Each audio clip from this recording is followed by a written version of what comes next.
Welcome to the Unleashed podcast, where we believe that life is better when it's lived on purpose. My name is Molly Brunk, and I am joined with lead pastor at Be Hope Church, Brad Thompson. And today we have our very first guest podcast host with us. This is so fun. We were joined with Ellyn Chaney, and she is the director of HR, and she does 1,000 other fancy things that she will tell us about eventually. But fancy, yeah.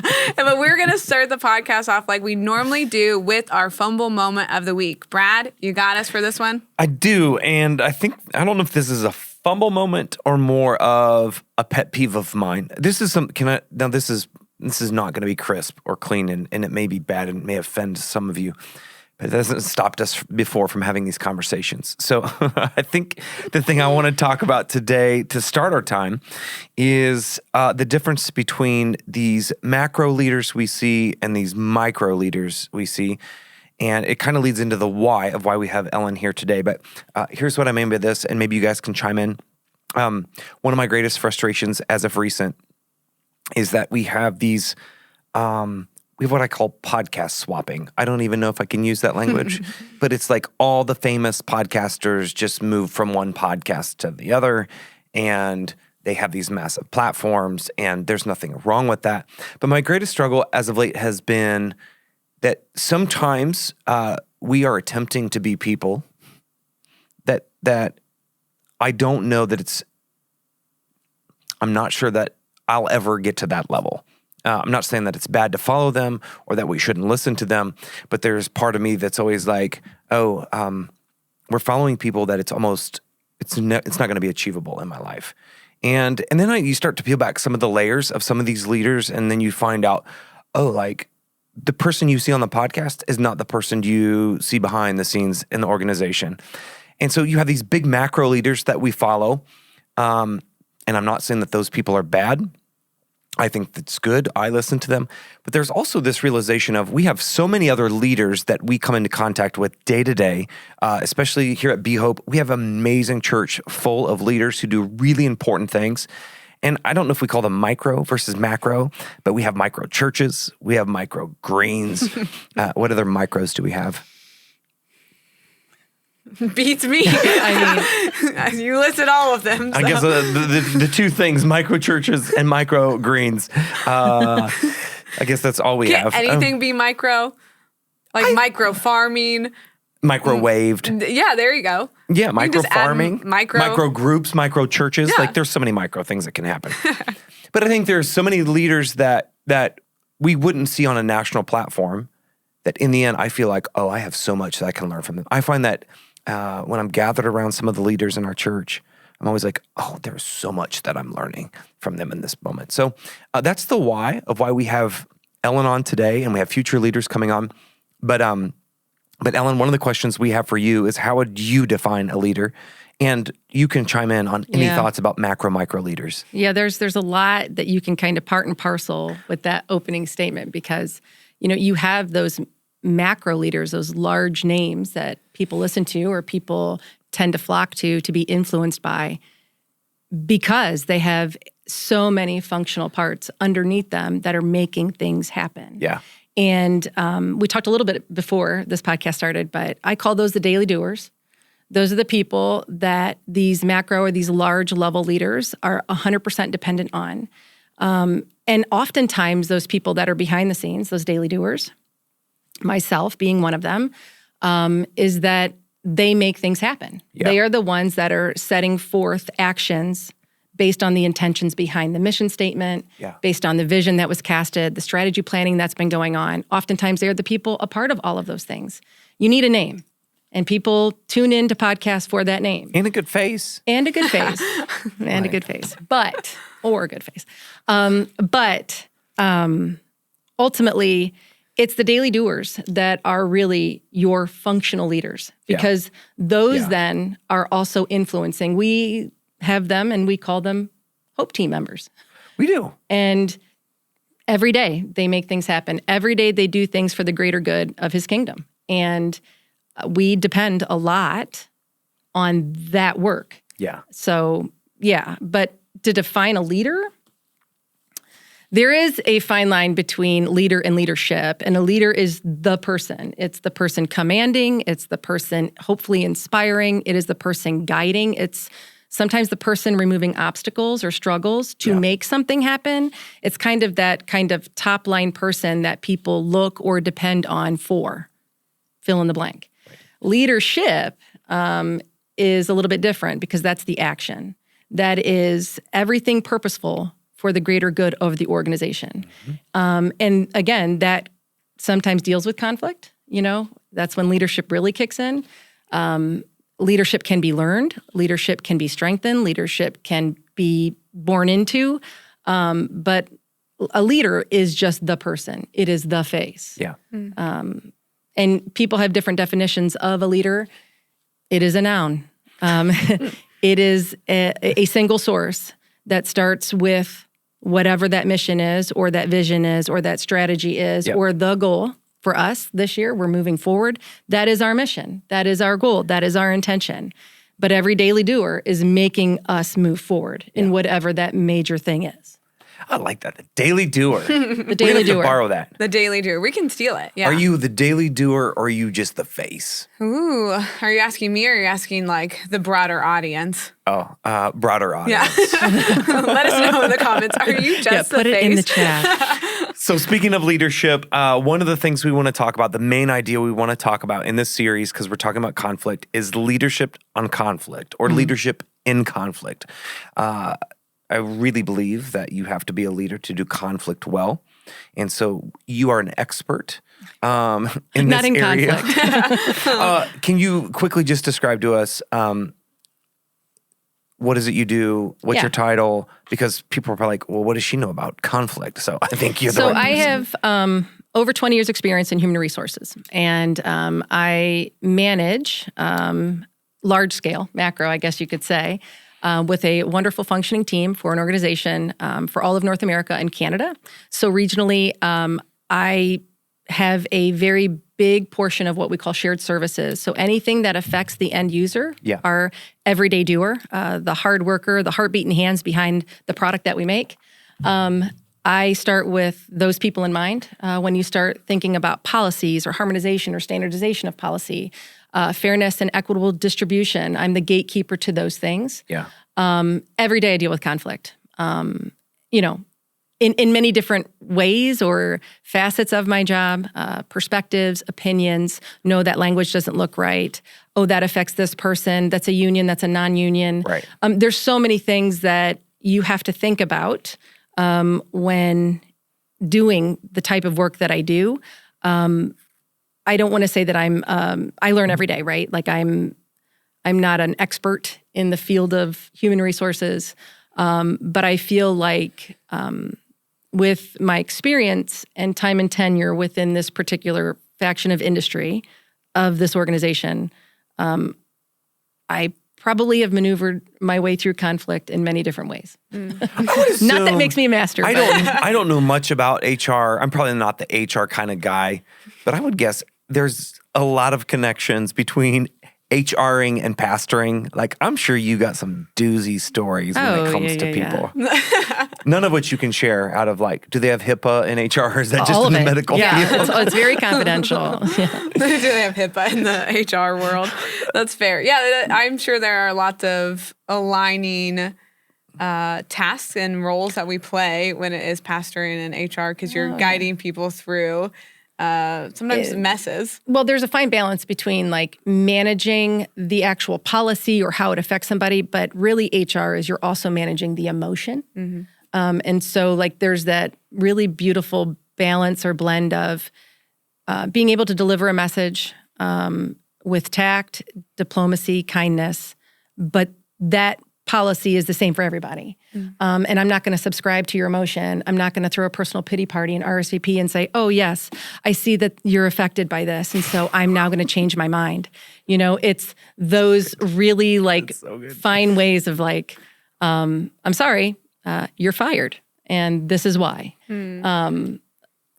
Yeah. Yeah. I mean, I could say a lot on that, but that's not why I'm here. No, I feel that like makes sense. you would have to have a high level of emotional intelligence to do what you do. That's one of the behavioral competencies that we can talk about. if you want Fantastic. to. Hey, let's get into it today. Let's talk about leadership and conflict, and where should we start?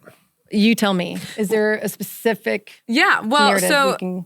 yeah, so today we're going to be talking about, like, we want to learn from you, but one of the things we want to learn is about the 4 steps to resolve conflict as a leader. But before we dive into that, I want to know what's at risk when we don't handle conflict well, before we dive into all of the steps. I think it's, I can really, there's the old adage of, right, negativity is infectious. You know, if there's anything that grows fast, it's that. People tend to flock towards the negative or want to give you what you did wrong first because it's easy. You can pick that apart.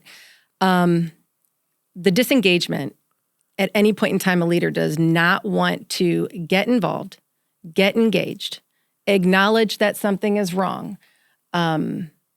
You are really risking the quickness, the speed, truly the trajectory of watching your culture start to really disintegrate. And it's like, it's sad because really, and I'll always say it, conflict is not a clash. It's a really open invitation to have a conversation. That's good. Never, ever, ever try to avoid or appease a moment in any of that just to get through that moment. If you don't sit and you don't listen, you don't engage, you don't acknowledge, you don't look at somebody in the eyes and be able to empathize with one. Not that I'm asking anybody as a leader to say, oh, I hear what you're saying, I understand. Oh, I agree with you. Yeah. It's not about agreeing with somebody. It's just giving them that open door to start to get something heavy off their chest. Yeah. Or deal with a problem that they saw. Oftentimes, people don't really go to leaders for, I want you to solve this for me. A lot of times people typically go to leaders because they feel unheard by their first level, by their second in command, by, whatever. Typically, when it gets to large scale or macro leadership and it gets to that level, it's because they feel unheard, they feel undervalued, and at the end of the day, completely unacknowledged. When those continue to build, fester, and completely grow on one another, it's exponential as to what really is at risk. Because you don't know. You don't know who they talk to. You don't know the intentions behind their negative messaging. All they know is that they feel like they aren't wanted. Their comment isn't wanted. They feel undervalued. So wait a minute, and just in one sense, we talk about the leaders at the top, the macro leaders. But what we're also saying in this moment is, if at any point the conflict gets to that level, then we have reached new heights of demise in our organization. Yes. Right. Yep. Because it's a horrible domino effect. Yeah. Like, it's just the cascade effect of, like, if it's at your level, you already know that any rings you have within your leadership team, if it's there, then it was never dealt with to begin with. Let me ask this question. Is it at the point that it gets to... Or, not that it wasn't dealt with, it didn't meet their goal in mind. Yeah. Which, a lot of times when anybody sits down with a subordinate or a direct report or somebody on a HOPE team to listen or engage a discussion, that's their opportunity to start with that kind of intention setting, that goal in mind. And I will always tell anybody within my organization, if you're dealing with a conflict or you're dealing with a hard discussion with anybody, especially two parties, that right there is the beauty of being able to start with the end goal in mind. Like, if somebody's bringing an issue to the table at your feet, like, hey, I want this issue happened, or I disagree with this, or that's not what had happened, whatever the matter is, that's a point in time where you say, okay, let's start with the end goal in mind. What do you want to come out of this discussion? Yeah. And then that affords everybody to get on the same page all at once. That's good. The leader of that discussion continue to repurpose that intention. If you see that discussion going wayward, if you see this going sideways, if you feel like they're going off, no, okay, let's go back to, why are we meeting? What is the intention?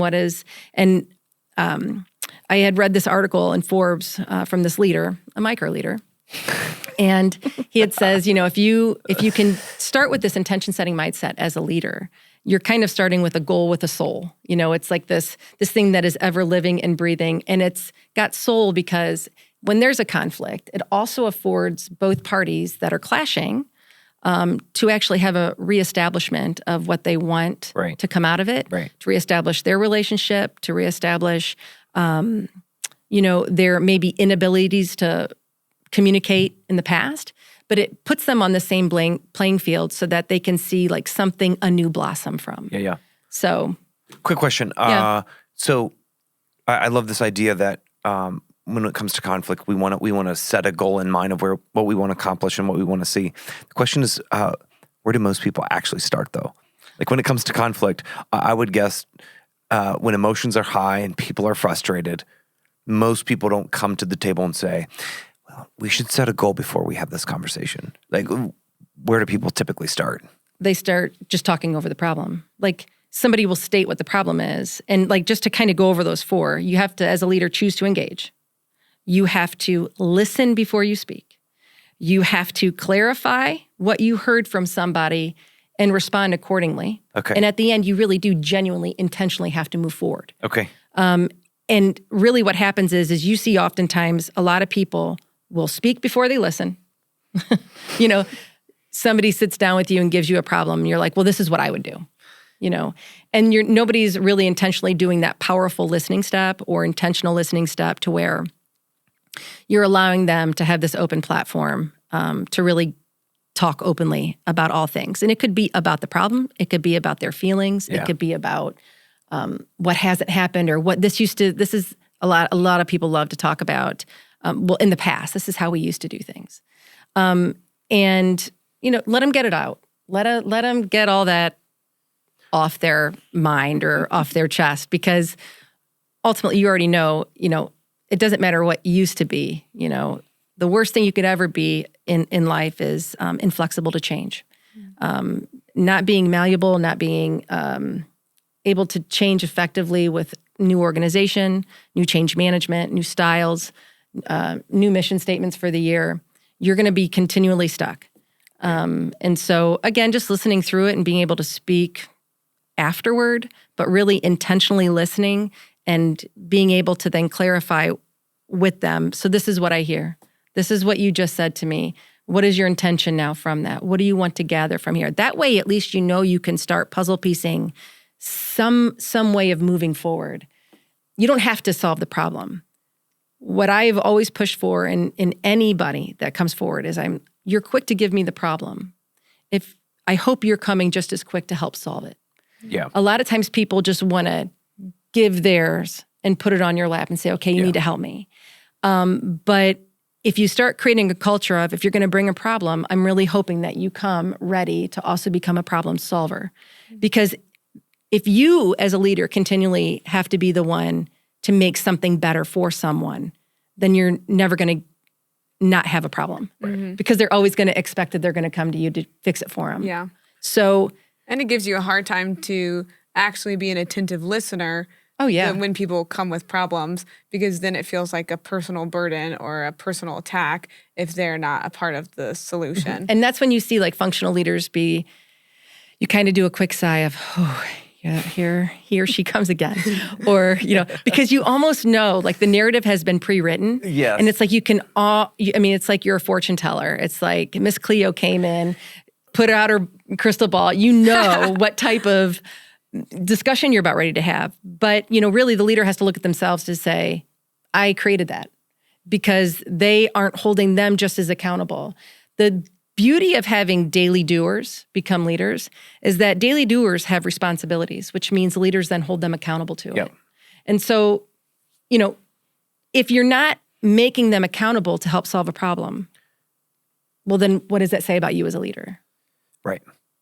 Well, it also goes, in addition to the people who come with all the problems who then have no resolution or solutions, they're also the same people who drive me nuts when they blame the silent majority that doesn't exist. Mm-hmm. When people come, we were talking about this with our leadership team the other night, like, if we have a problem, don't use language like they. Yeah. Who are these people we're talking about? And nothing gets under my skin more than, well, I don't want to tell you, because It's like, well, at that point, it's just you speaking, right? Nobody else is saying that. It's just you. Yeah. Right. It's like, how can you actually get to the root cause if you don't really know where the root begins? Right. You know what I mean? It's like, so okay, true. well, tell them. So talk with us about these 4 major ideas. You talked about them briefly here for just a second, but I want to dive into them just a little bit Sure. more. So when it comes to conflict resolution or leading a conflict, what is the first step that is essential? Obviously, we said setting goals, but what is the first step within that? It is a choice. It's a conscientious effort and choice. It is willful intention to engage with it. Okay. Period. There is no like meandering around it. And you can put timelines on that. Like if somebody brought a problem to you and saying, hey, I have an issue, obviously I'm not saying put all your stuff down, get to it. But you need to be very mindful and tactful with saying, all right, do you mind if I get back with you tomorrow? I'll set a meeting. Yeah. I want to listen to you. I want to make sure I have enough time set aside. Is there something you want me to be prepared for? A lot of times I'm always like, being cold cocked with a problem doesn't afford you as a leader to actually best prepare. So in order for you to go into a discussion right-minded, I've always asked people, is there something that I can prepare for this? Do you have an agenda you want to set, or do you want to just send me maybe a baseline topic? That way then I can actually kind of mentally get prepared for further discussion on this tomorrow. It's kind of like when people text you, you're like, I need to talk to you about something. Yeah. I would love to chat with you. Yeah. Would you like to share what we're going to be talking about? No, I just need to talk with you. Yeah. I don't take meetings anymore unless they tell me exactly what they want to talk about. And then it also like allows the leader to then like know priority driven measures, right? Like if they say, yeah, this is about, something, and in your mind you're like, I can index that and say, okay, I can get to them right before lunch or something, and I can set aside 30 minutes. And then, of course, if something really bad and you think that it has a large cascade effect on the rest of your daily doers, you know that you need to hit that one hard first thing. Right. Because you don't want that to fester and grow. So it's a choice. That's the beauty, right? Like we serve a God of free will, and he's giving you the choice to get involved. But you have to want to do it, and it has to be intentional. It can't come off inauthentic. It can't come off disingenuine. It can't just be, well, this is part of my job, and I'm just going to sit there. Like, when I say choose to engage, like sit there and actually make eye contact with them. Yeah. And actually like have a social structured discussion. Don't be looking at your phone. Put it down. That's a choice. Right. It's one, respect driven, and 2, it builds trust between you and them. Yeah, can I deal with the tension that I struggle with when it comes to choosing to engage with people in conflict? There are some people, Molly would be one of these people. I have no problem having an honest discussion. We did the other day. Hey, can we have an honest talk real quick? Sure, we did. There are other people. It's like I feel like I'm not a non-confrontational person, but there are some people. It's just like, oh, I really do not want to do this. So why is it? I feel like I am confrontational. I don't love conflict, but I know it's necessary. Some people I will.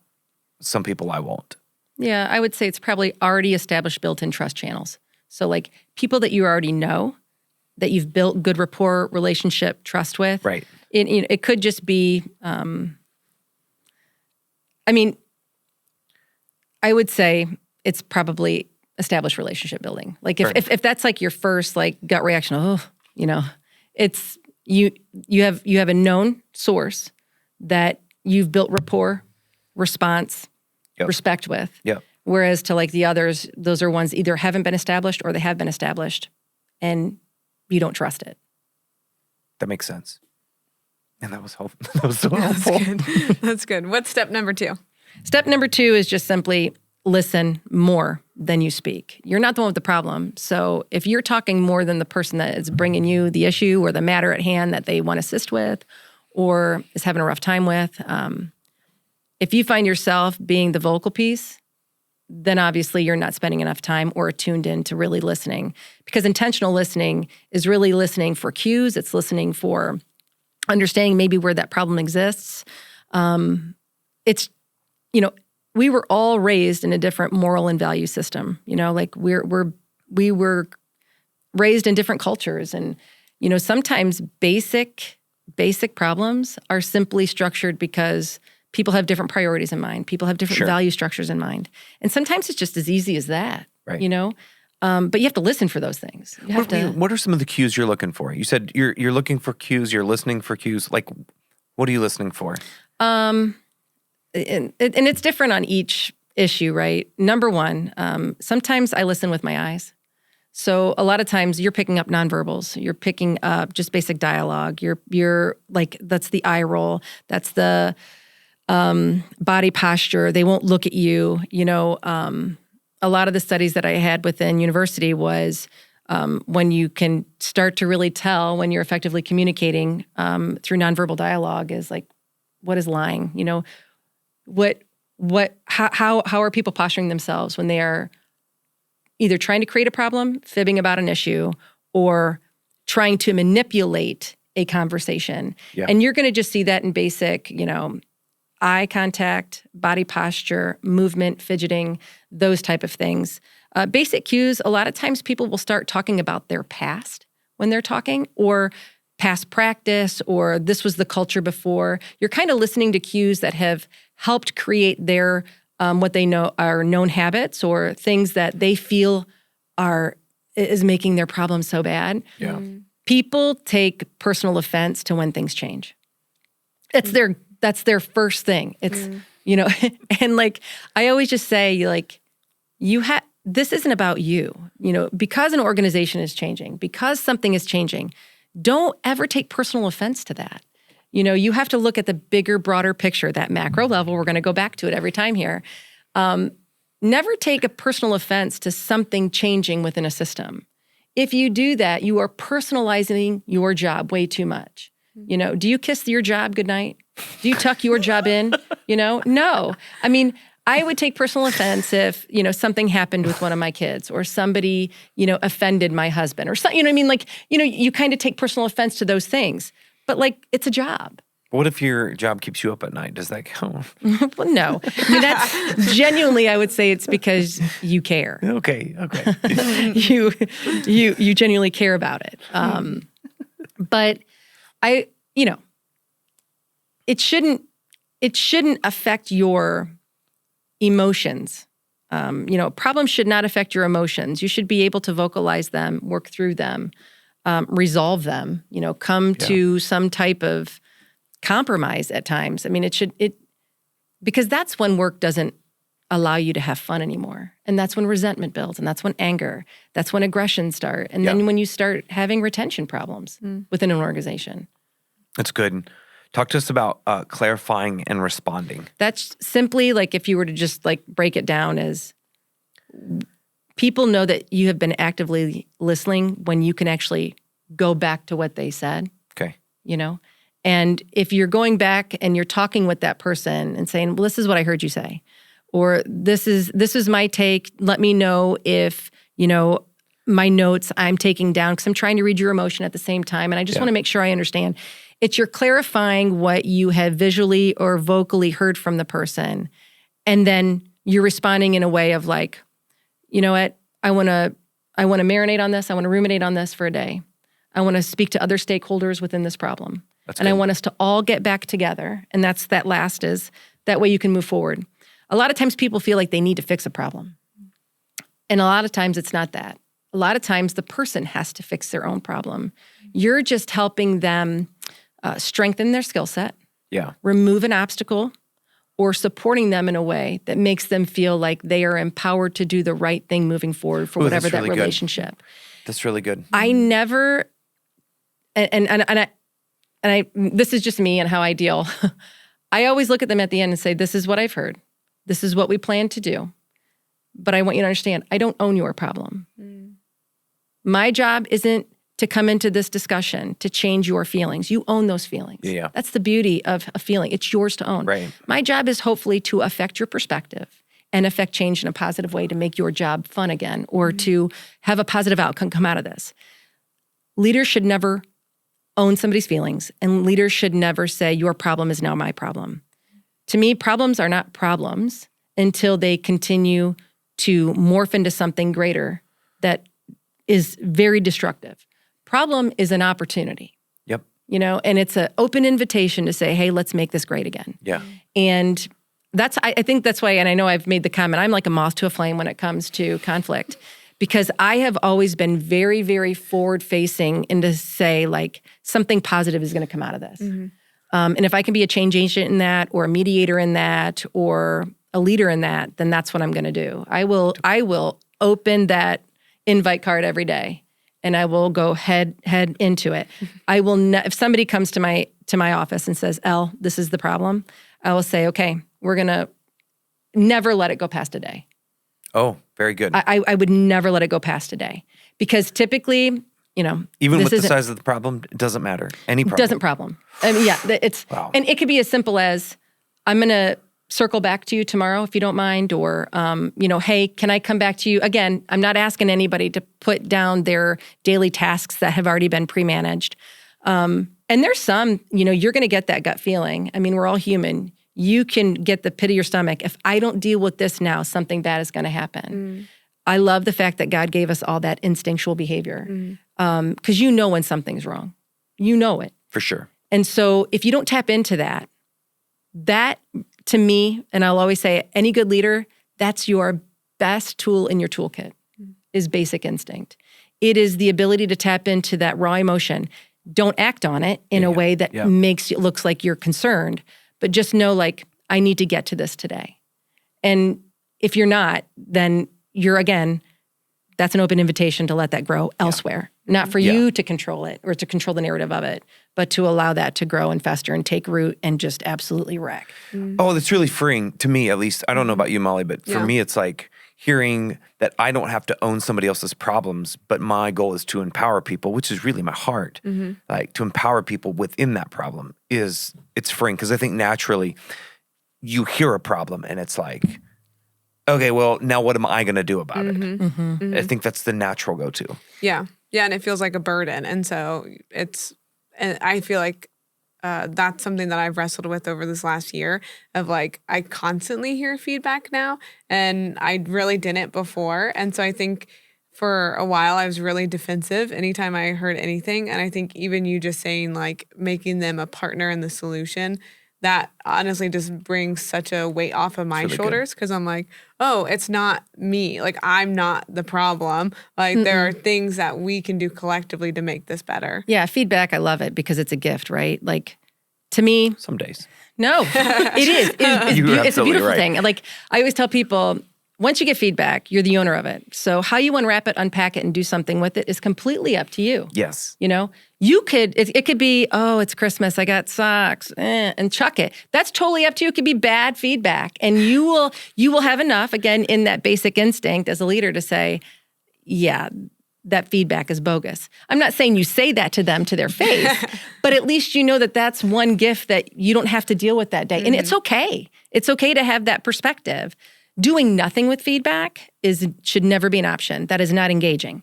That is not intentional. That is not at all willfully wanting to understand. Yeah, that's good. That's really good.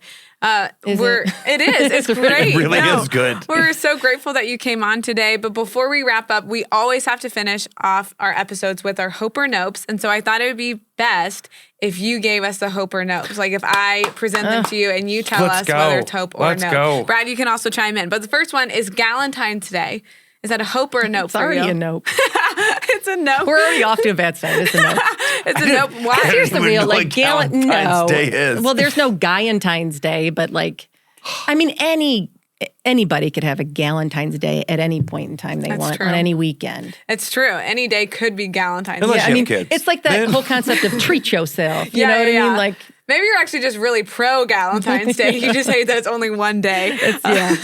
That's it. The next one is, do you know these names? Timothy Chalamet and Kylie Jenner. Is that a hope or a nope? Or I will say nope. Do you know who they are? I know exactly who they are. That's good. And you're still saying no? She secretly follows them on Instagram. No, I mean, you know, if you look at past patterns of relationships with them. Yeah. You're not really I mean, I will say this. I will put them on my prayer list. And I'll pray for true love. He said, I will psychoanalyze them and pray for them. He at said, the same all time. at the same time. All right, the last one is the NFL transfer portal.